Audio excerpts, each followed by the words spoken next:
Okay, the Quran, central book. You pointed out that a great portion of it is actually Muhammad justifying himself, like he's going to go to war, so he writes part of the Quran to justify. He wants to take his daughter-in-law as a wife, so he writes something to justify it. His little girl, Aisha, 9-year-old bride, is accused of adultery, so he does something to justify that. That doesn't sound like a book for all people of great moral truths. No, it certainly isn't, Pat. He got convenient revelations throughout his career, revelations that, as you say, they justified what he wanted to do. And as a matter of fact, Aisha, his wife, remarked on that. When he did take Zainab bint Jahsh, the wife of his adopted son, as his own wife, and justified it by a divine revelation, Aisha said, "It seems that Allah is always ready to rush to grant you your desires." And that is indeed the case. Is this Quran actually a fraud? He borrowed extensively, what, from Jewish, Christian, Zoroastrian sources? Yes, there's a great deal of influence. There are a lot of scripture stories from both the Old Testament and the New Testament in the Quran, but they're not repeated as if someone is working from the written copy. It sounds as if he heard these stories told and then retells them and presents them as his own divine revelations. Are you willing to say on this program that this essentially was fraudulent, that these revelations, that you said in one place they come from Satan? I mean, what is the source? Was he just deluded or what? Well, certainly they're fraudulent, and certainly in one place he said himself that they came from Satan. I mean, this was a notorious incident in his career, which was immortalized by Salman Rushdie in his book, The Satanic Verses. But he didn't make that up. Muhammad himself at one point got what he said was a divine revelation, allowing these 3 pagan goddesses to be called upon for intercession by the Muslims. This was in an attempt to reconcile his own tribe, the Quraysh, an Arabian pagan tribe, with the Muslims, because they worshipped those goddesses. But then he realized he had compromised his earlier message, which was a pure monotheism. And so he said Satan had inspired those verses within him, and he canceled them. Well, you know, the president, I think, has done the nation a great disservice by saying, quote, Islam is a religion of peace. It's actually a political system, isn't it? Oh, very much so, absolutely. As a matter of fact, the year 1 in the Islamic calendar is not when Muhammad was born or when he died or when he got what he said was his first revelation from God. The first year of the Islamic calendar is when Islam became a state, when Muhammad became a political and military leader.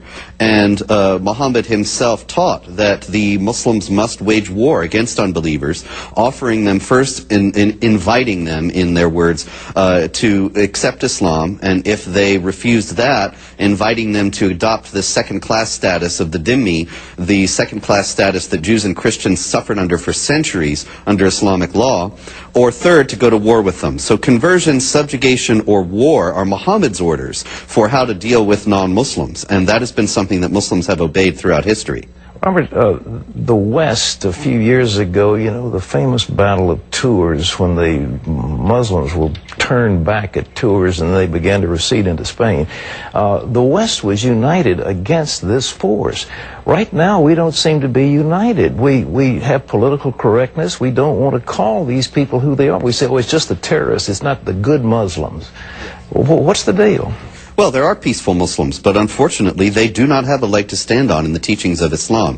All the sects of Islam that are considered orthodox and all the schools of Islamic law teach that warfare against unbelievers is part of the religion. We can be thankful that many Muslims don't pay attention to that, but we're deluding ourselves if we think that there is some benign core of Islam that does indeed teach peace. When Muslims say that Islam is a religion of peace, they're referring to the peace that will come to the world when the whole world obeys Islamic law, and that peace must be reached through violence. Well, what am I going to do? We seem to, because we're failing in our Christian beliefs, we don't seem to have a core set of values that can stand up against this militant faith or militant system. What are we going to do to counter it? Well, I think we do need to do exactly that, to recover our own values, and not just Christians, but we need to group together, I think, all the victims and potential victims of the Islamic Jihad.